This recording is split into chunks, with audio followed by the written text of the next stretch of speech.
All right, folks, let's get today's reading in. I haven't had any feedback from reading the book on a separate vlog all by itself, so I'm going to incorporate it back into my daily vlog. And let's just continue on. I really enjoy this book so much. For anybody new, this is the book by Kate Humble, A Year of Living Simply, The Joys of a Less Complicated Life. And that's definitely what I am working towards in my own life, especially this year. So let's continue on. Simple pleasure number 1, order restored. I begin with the top shelf because it is the least daunting. There are 3 shelves altogether, and then a jumble of bags full of who knows what, and a sewing machine stowed underneath them.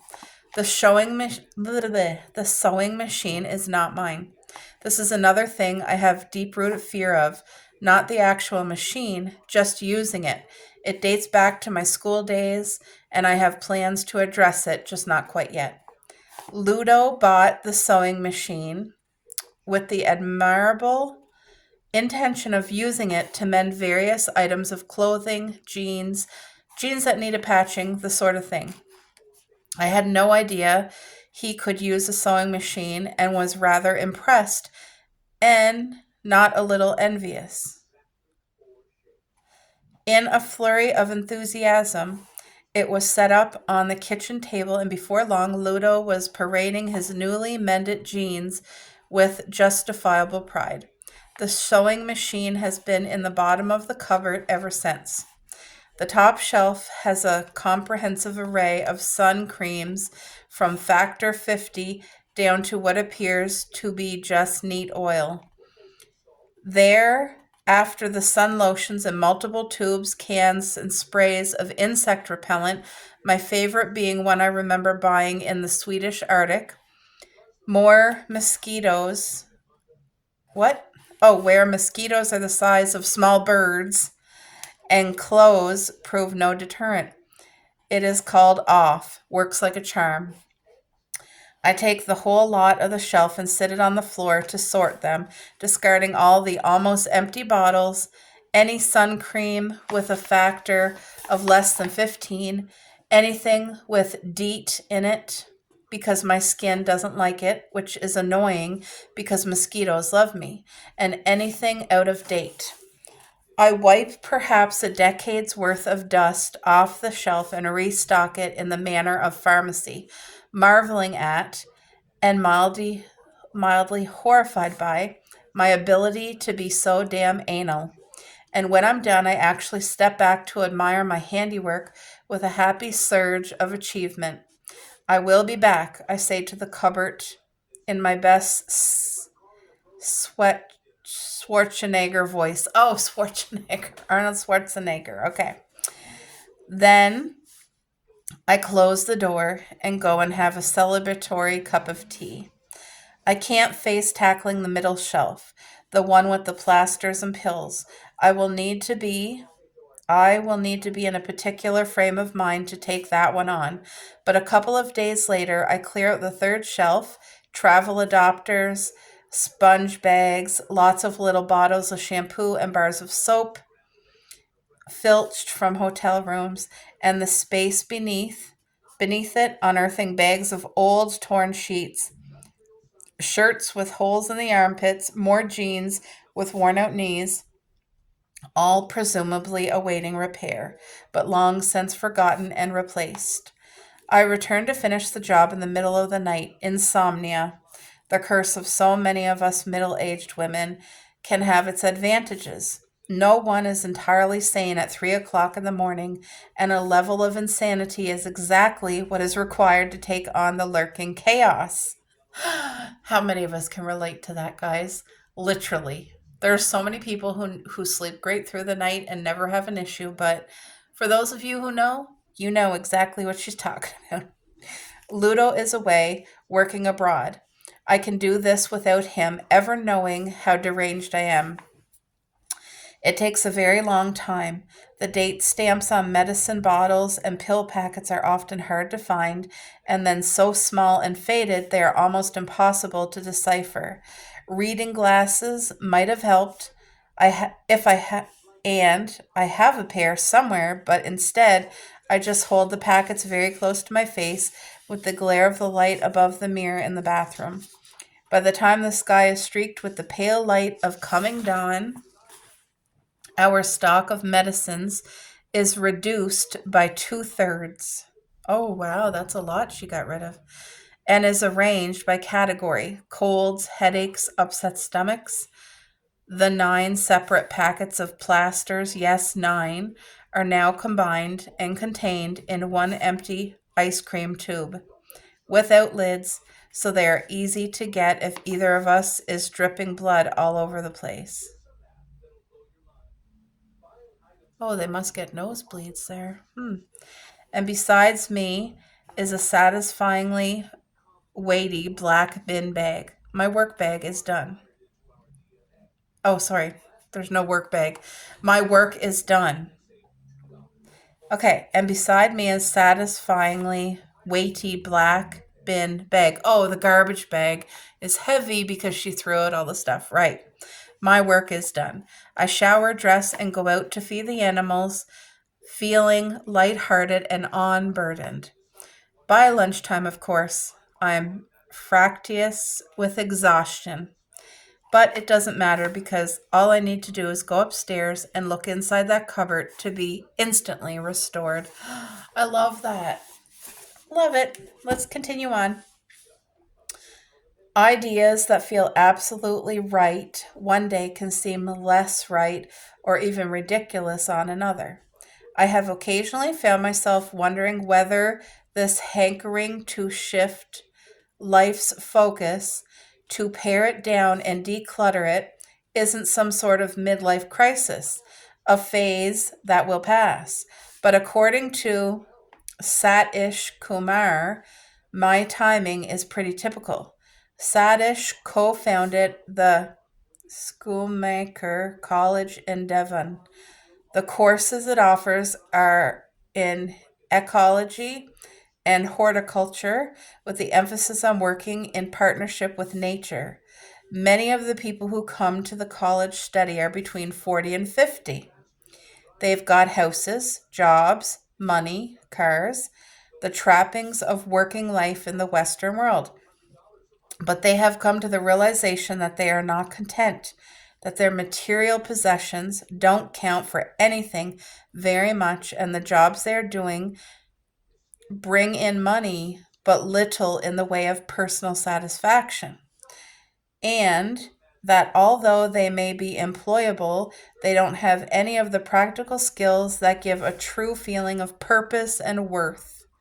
They don't know how to grow food, build a house, or use their creativity or imaginations to do something useful in the world. Wow. They are dependent on other people to do these things on their behalf.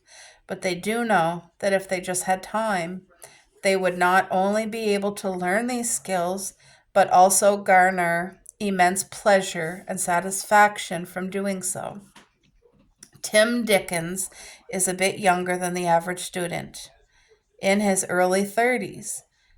When his life went awry, as lives have a habit of doing, he felt an irreversible draw to the land and sought solace in its earthly rootedness. Just reading this, it's making me wonder if that's why I've my fingers going numb, my hands. Ugh. Um, I have such beautiful joy and pleasure from gardening. My mind is there, my heart is there, and it's also a place that worshiping like the Lord Jesus comes naturally for me, and thanking him and like our special time together. Not that that has to be only in the garden, because it can be anywhere, but I'm just saying, like, I think a lot of times when you go through something big in life, like this young lad, she was saying how he's trying to find solace in the land, like in the earth. And sometimes when life goes awry, well, how many, I think all of us can relate. life didn't go the way you expected it or wanted it, or sometimes things got better and some things like you're in a chapter of your life where things are like struggling, you know, but you just don't give up. Don't ever give up, whatever you're going through. Okay, let's keep reading. Which would make perfect sense if Tim had grown up on a farm or even somewhere rural, but he didn't. His childhood was spent in suburban Essex on the edge of Thames estuary. He joined the Sea Scouts and would go sailing at the weekends. His father was a GP, his mom a general practitioner, okay? His mom a practice nurse, and Tim, his brother and sister, went to the local grammar school. So when you have both parents in the medical field, they're busy, they're exhausted when they get home, long days, working holidays, that's a lot. A lot. It was, he said, pushing his hair out of his eyes and squinting. What? It was, he said, pushing his hair out of his eyes and squinting. Okay. He's pushing his hair with his hand out of his eyes and squinting in the evening sun, a very normal middle class upbringing, as normal as it can be. Although both his parents were medics. Really? They were paramedics? No, there was no pressure for their children to follow suit, but they were expected to strive academically, aim for Oxbridge, and Tim admits to being rather lazy, which got me in trouble. He dropped out of grammar school, taking his A levels at a local college and scraped a place at Exeter University to read languages. Then there is this expectation that you will do the graduate recruitment thing. People come from accountancy firms and stockbrokers, various banks. They take you out for beers and talk about what it's like to work for them, encourage you to join their graduate schemes. And that was with all my that was what all my friends were doing, but I just felt uncomfortable with the whole idea. I had no interest in maths or economics and couldn't quite see how I would fit in. It was journalism that Tim wanted to pursue. I had the notion of becoming a newspaper journalist and ending up as an editor of The Guardian by age 30 or something.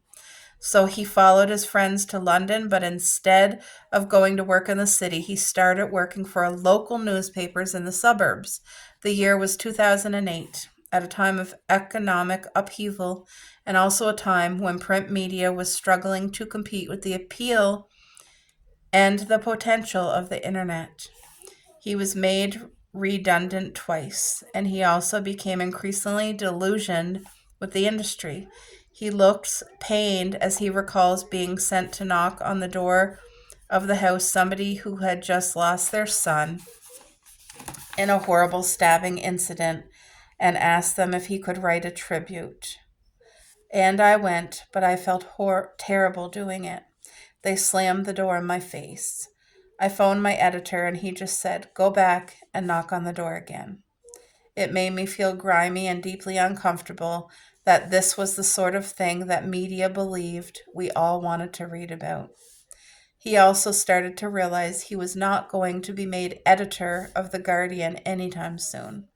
So he made a decision to leave his job, despite having no savings, and, with a friend, set up a community newspaper in Brixton, South London, where he was living. He did it, he said, to try and redress the balance, giving coverage to local things, both good and bad, that were being ignored by other papers. Do it ethically. Involve the community. He ran the paper for 3 years, first a website and then in print. At first, he had to do other things. Kids' parties was one of them to earn money, but eventually the paper was able to pay its way and provide him with a small salary, just enough to live on. It was also gaining reputation.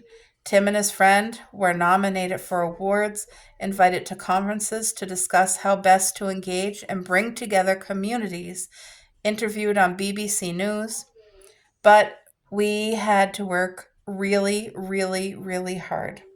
We'd work through the night, 2 or 3 nights in a row, and every weekend, and I got more and more knackered. I was heading towards burnout. It was the exhaustion that Tim thinks made him start to lose interest in the project, even though it was being feted, and his friends, and importantly for him, his parents recognized its success. He also wanted to earn a bit more money, and he knew the paper, which was still running today, would be unlikely ever to be able to give him a pay raise. So he accepted a job as a head of digital communications.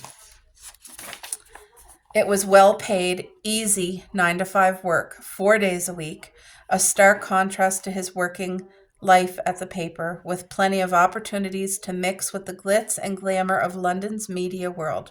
It seemed the perfect next step, but it wasn't. Not only did he not enjoy the work or being in a sterile office, he found himself becoming increasingly stressed and anxious. On the way to an important meeting, he had a panic attack in a lift and had to confess to his boss, who was with him, that he just couldn't function. And this would start to happen more and more frequently. He sought respite in the overgrown garden of his ex-council flat in South London. Wow, so that's where it started. My finger is going numb. I called it Florence Farm. I had this idea in my head to make it as productive as possible. I don't know how I knew what to do. I didn't really. I asked my dad, who's a keen gardener, and read John Seymour's Guide to Self-Sufficiency. I made the lawn into vegetable beds, brought in manure from the riding stables in Dulwich. I did so much digging, I just loved every minute of it. I remember one time I had to come home in the middle of the day because I felt overwhelmed with anxiety, and I went straight out into the garden. It was summer, and I stayed out there until it got dark, and by the end of the day, I felt so much better. I think there is something therapeutic about having your hands in the soil, being in touch with it, and doing something physical that has an outcome. Grow a courgette or a tomato and you can eat it. It was at this time I realized that being in a garden, doing stuff with my hands, was what I wanted to do. When I left the paper, I thought having a bigger salary would make my life better. It's a human trait, I think, to always want more than what you've got. But the joy I discovered from growing vegetables is infinitely greater than any happiness I got from earning a big salary. Wow. And you know what? Our life on this earth is so short. It's like blowing out a candle. Like, you just don't know. And isn't it more precious to be able to have a life where you're calm and at peace and you have true joy? Because some people don't get to experience that. Some people stay in the rat race where they're overwhelmed and anxious and just so like trapped, you know? Tim left London and went, first of all, to work as a volunteer at a charity called Jamie's Farm, which is actually based at 5 different farms in the south and west of the country. It supports young people, vulnerable people at risk from social and academic exclusion through farming and therapy. Now he is 4 months into a 6-month residential horticultural course at Schumacher. The evening light is mellowing. He shows me around the 5-acre plot the students cultivate. I admire the abundance and variety of things they grow, all of which are used in the college kitchens. Together, we shut the chickens in their fox-proof run for the night. I wonder what he might do when the course is finished. He is still pondering that, he says. He doesn't know, or he doesn't yet have a fixed plan of where this phase of life will lead him. He likes the idea of eventually having some land and creating somewhere for people going through similar experiences to his own to visit, a place where they can witness, experience, and learn different way of living and working. Wow. When did you last have a panic attack? I asked. A long time ago, not since I left London. He paused. Smiles. I'm so much happier. This morning I got up at 6:30 and walked down to swim in the river as the sun came up over the trees. I came back through the woods listening to the hum of the bees and insects. In London, my day would start later, listening to the today's program, rushing, fighting to get in the tube or cycling through the traffic. An old friend from London came to see me a couple of weeks ago. We were really close. I was at his wedding, and all he talked about was the new, bigger house he bought and how he traded his car for the latest BMW. It all felt so alien. I didn't think he understood at all why I find this way of life so enriching, even though I'm earning nothing. It's hard to explain to him and many of my old friends why what I'm doing is so important to me, but I have no doubts at all that this is right. It's true because a lot of times where we hold so much value to something precious to us, sometimes other people just can't relate to that. They're in a different phase, a different mindset of their life.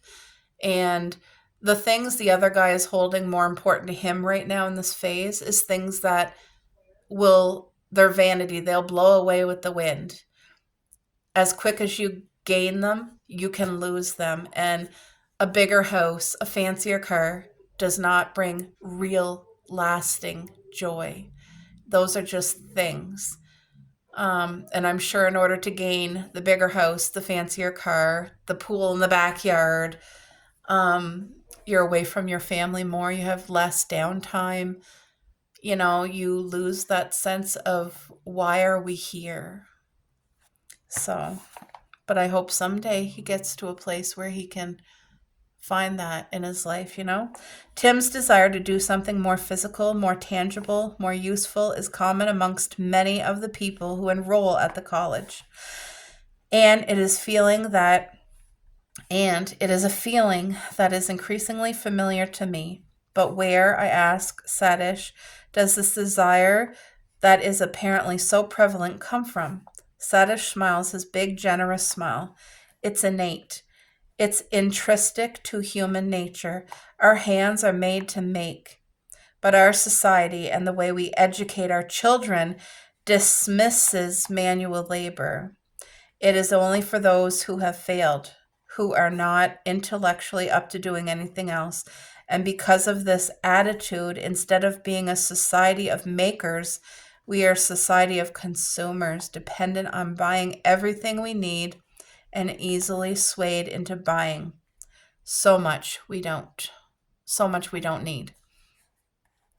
Sadish is not alone in thinking this way. An essay in the Plain Reader tells how the children growing up in the Amish and Mennonite community of Cookeville, Tennessee, go to school at 7:30 in the morning and come home at 12:30. They have lunch with their families and spend the afternoon learning how to do something useful with their hands. The author comments, head knowledge has its place, but most people in North America would be better off with a few more calluses on their hands. Sadish is a well-known advocate of simple living and has written widely on the subject. I've heard of him because of my neighbor, the eminent ecologist Herbert Gerhardt. Worked with Sadish at so many big words magazine that they continue to collaborate on various projects. I had bumped into Herbie and his wife Barbara a week or so earlier while walking our dogs. When they asked what I was up to, I told them I was exploring this idea of simplicity that had crept up on me, hoping that rather than thinking I had gone slightly mad, they would understand. It seems, I said, as we stood in the dappled evening shade of the beech trees, the dogs milling around our legs, that contentment and simplicity are intrinsic.